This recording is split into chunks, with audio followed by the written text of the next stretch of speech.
서울의 작은 프랑스라 불리는 설의 마을.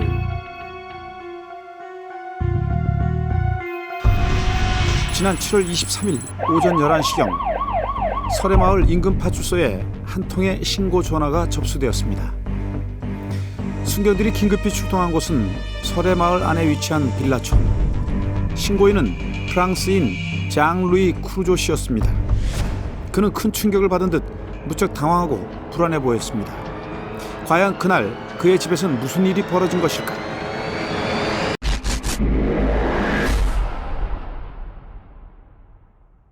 가족과 함께 프랑스로 휴가를 떠났다 회사 일로 잠시 혼자 귀국한 집주인 장 루이 크루조 씨.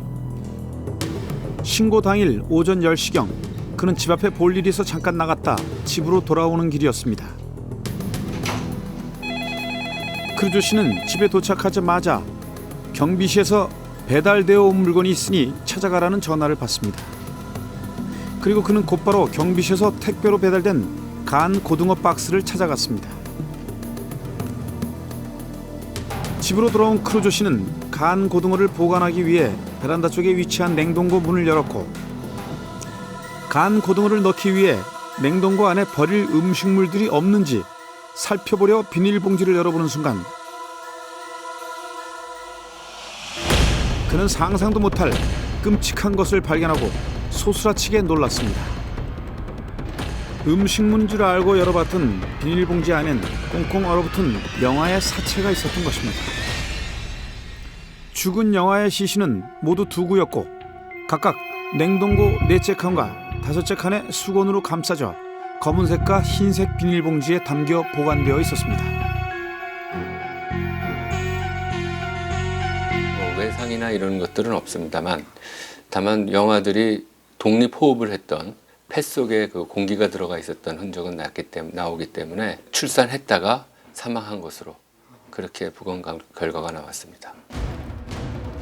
크루조 씨는 영아를 발견하자마자 회사 동료인 한국인 친구에게 전화를 걸었고, 한국말이 서툰 크루조 씨 대신 동료 박 씨가 경찰에 신고를 했습니다. 사건 접수를 받은 방배경찰서는 영아 유기 살해범을 잡기 위해 주변을 중심으로 탐문 수사를 벌였지만 신고된 지 며칠이 지나도록 특별한 단서조차 찾지 못했습니다. 그 사이 사건의 신고자였던 크루조 씨는 경찰서에서 간단한 진술만 마친 뒤 프랑스로 출국했습니다. Est-ce que vous avez des pistes ou des explications sur le fait qu'on ait retrouvé ces bébés dans votre congélateur? Aucune. Nous ne comprenons pas. C'est un véritable cauchemar pour nous. Nous ne comprenons. 아이는 모두 산해아였고 사체 중 하나는 얼굴 형체를 알아볼 수 없을 정도로 심하게 부패되어 있었습니다. 경찰의 1차 부검 결과 영아들은 폐에 공기가 차 있었고 탯줄이 달려 있는 데다 태변이 묻어 있어 정상 분만 후 타살된 것으로 추정됐습니다. 하지만 영아들의 사체가 심하게 얼어 있어 사망 시점을 알 수 없고 특별한 외상도 없어 구체적인 사망 원인은 밝혀내지 못했습니다. 사건이 일어난 장소인 크루조 씨의 집은 그가 다니는 회사에서 임시로 마련해준 70평이 넘는 호화빌라입니다. 곳곳에 설치된 보안 장치로 외부인의 출입이 철저히 통제되어 있는 데다 크루조 씨의 휴가 기간 중에 집안은 물론 건물 내부 폐쇄로 TV에도 외부에서 침입한 흔적은 찾아볼 수 없었습니다. 외부인의 출입 같은 게 불가능합니다. 경비업체에서 완전히 감지 장치가 설치가 돼 있어갖고 전혀 사람이 출입할 수가 없어요. 그 카드나 키를 갖고 있지 않은 한 전혀 들어갈 수가 없어요. 그런데 2달간 장기 휴가를 떠나는 크루조 씨는 친구 마틴에게 그동안 집을 봐달라며 보안 카드와 열쇠를 맡기고 프랑스로 가족과 함께 휴가를 떠났습니다.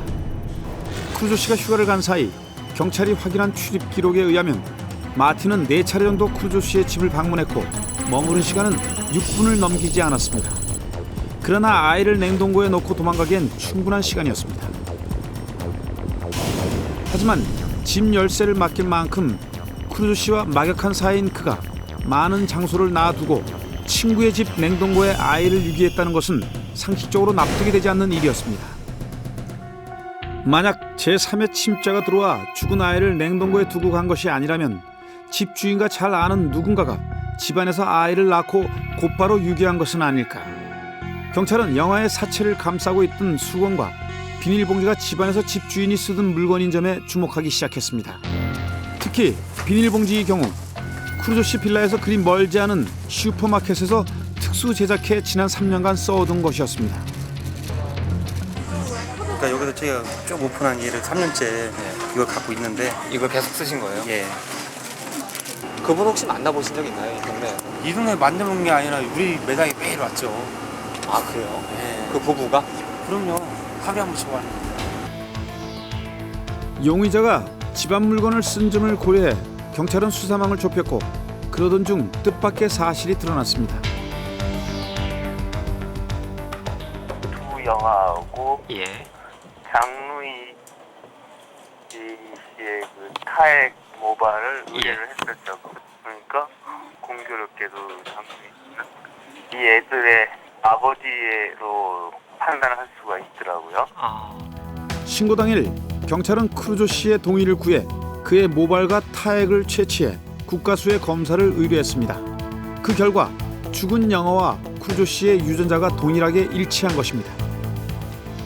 또 죽은 두 아이는 크루조 씨와 한 여인 사이에서 태어난 형제라는 것이 검사 결과 밝혀졌고 일란성 쌍둥이는 아니지만 이란성 쌍둥이의 가능성은 있는 것으로 나타났습니다. 경찰은 일주일에 한두 차례 집안 청소를 도와주는 필리핀 가정부에 대한 조사를 시작했습니다. 혹시 크루조 씨와 내연의 관계에 있지 않을까 추측했지만 그녀 역시 아무런 혐의점이 발견되지 않았습니다. 필리핀 가정부는 잠시 필리핀으로 갔다가 돌아왔을 때 한국 수사기관의 조사에 의해서 경찰의 조사에 의해서 조사를 했고 뭐 DNA 감정도 했고 이게 아니라는 게 밝혀졌죠. 필리핀 가정부의 DNA 검사도 일치하지 않자 경찰은 집안에서 크루조 씨 가족이 사용한 것으로 추정되는 생활용품들 일부를 수거해 국가수의 유전자 분석을 다시 한번 의뢰했습니다. 여기에서 경찰은 죽은 영아들의 엄마에 대한 결정적인 단서를 찾아냅니다. 이제 의뢰된 것 중에서 저희가 6개의 DNA를 찾은 겁니다. 예예. 그래서 그 6개의 DNA가 3개는 남자 거였고 예. 3개는 여자 거였어요. 예. 3개가 남자 거였는데 2개는 미안한 얘기지만 장루이 씨 거하고 똑같았어요. 다시 정리하자면 생활용품에서 총 6개의 DNA를 찾아냈고 그중 3개는 남자, 3개는 여자의 것이었습니다. 남자의 것 중 2개는 크루조 씨의 DNA였고 나머지 1개는 크루조 씨 아들의 DNA로 밝혀졌습니다. 그리고 크루조 씨의 아들과 죽은 영아들은 형제지간인 것으로 드러났습니다. 여자께 또 3개가 있었습니다. 예. 그 중에 빛과 귀에서 나온 여자 DNA는 똑같았어요. 그러니까 한 사람 거라는 얘기죠. 예. 미토콘드리아 DNA를 또 분석을 했어요. 예. 그러니까 애들하고 똑같더라고요. 애들 3명하고. 그러니까 당연하게 저희는 이거는 애들 엄마 DNA다.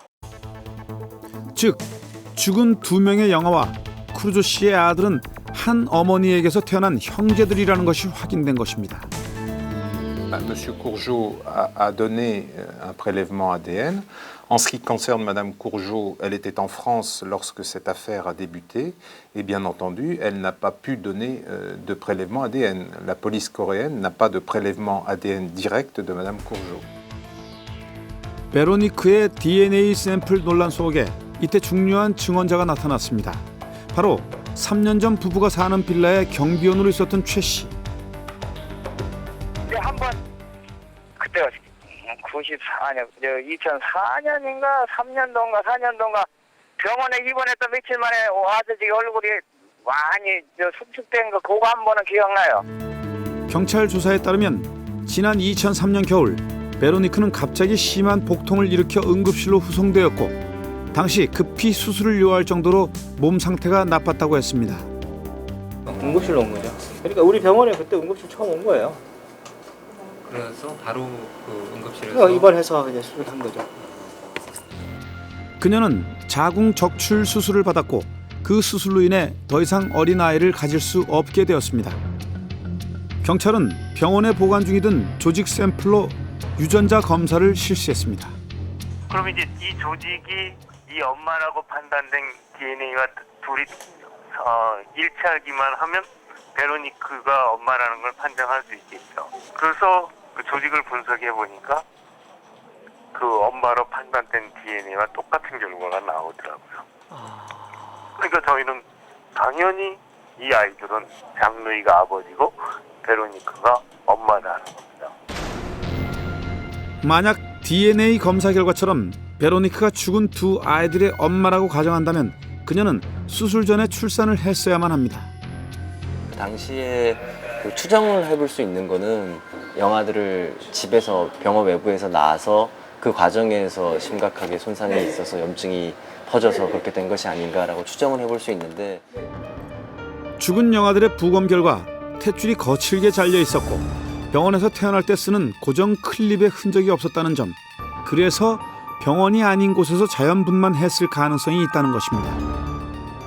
이번 사건의 핵심 쟁점이라 볼 수 있는 의문점 한 가지는 수많은 장소를 놔두고 왜 하필 집안에 있는 냉동고에 아이들을 유기했냐는 점입니다. 함부로 방치하긴 사실은 부담이 되고, 또 남의 눈에 띄면 이제 안 되고, 또 어떤 이 상온 상태에서는 이제 사체가 흉한 모습으로 이제 변해가는 이제 그런 것을 보기 상당히 불편함이 있기 때문에 어떤 합리적이고 최선의 방법이 그 냉동 상태에 계속 두고. 실제 크루조 씨가 살았던 빌라는 3층 구조로 되어 있어 마당에 아이를 유기하기엔 쉽게 눈에 띌 가능성이 높아 보였습니다. 또 쉽게 이목이 집중될 수 있는 외국인인데다 마땅한 장소를 찾기엔 낯선 지리적 영향도 있을 수 있습니다. 하지만 유기 장소로 집안에 있는 냉동고는 누구라도 쉽게 열어보고 사용할 수 있다는 점입니다.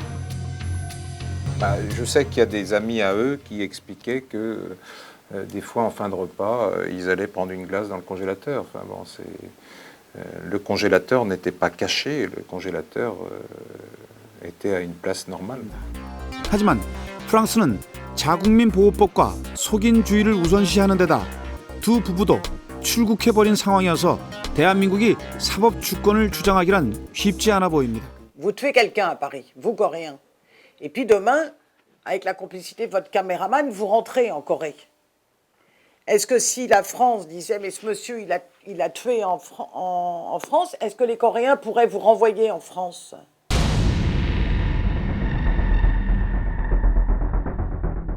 Il est clair, c'est un fait, que ma femme n'a pas accouché de ses deux enfants.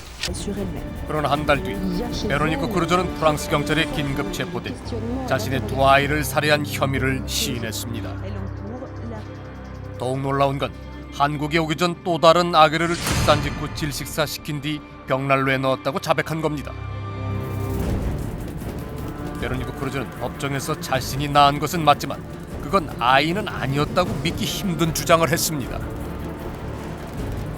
그에게 법정 최고형인 무기징역이 선고될 것이라는 전망도 나왔습니다.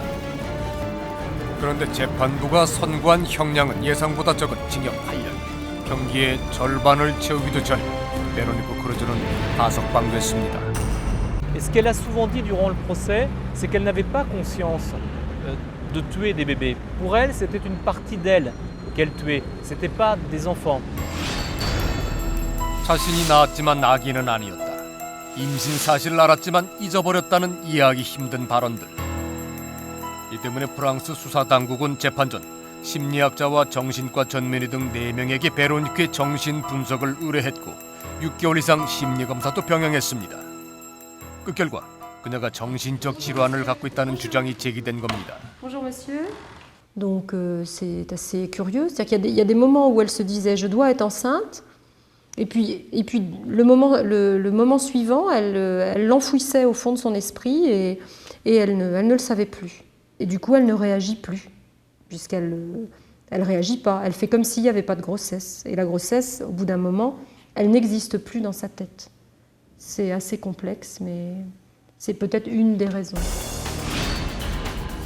그들이 의심하는 베로니크의 병은 바로 임신 거부증. 임신에 대한 강한 심리적 거부에서 오는 병이라고 했습니다. 그런데 그것이 아기를 살해하고 유기하는 것과는 무슨 관련이 있다는 걸까? Vous comprenez? Eh bien, pour une femme qui a été en déni de grossesse toute sa grossesse et qui accouche toute seule, eh bien, elle va accoucher dans cet état-là.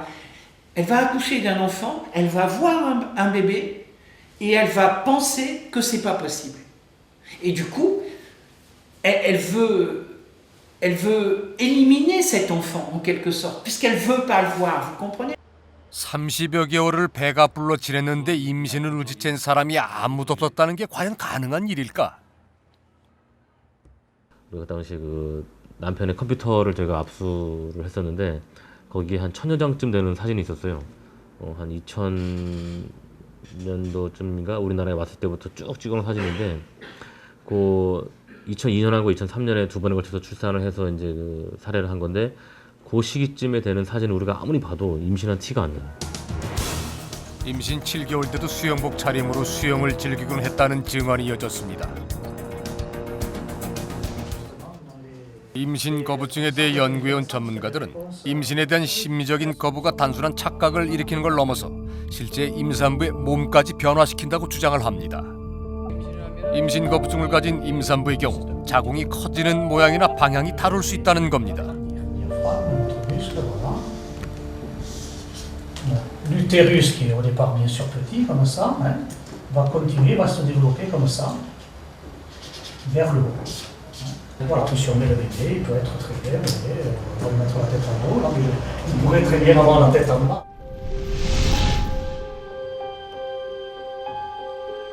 뱃속에 태아가 자리를 잡으면 자궁이 둥글게 커지면서 배는 앞으로 나오고 척추도 휘어지는데 임신 거부증 여성의 경우 배가 앞으로 볼록 나오는 것이 아니라 위아래로 자궁이 길어지며 따라서 임신 사실을 겉으로 알 수 없다는 겁니다.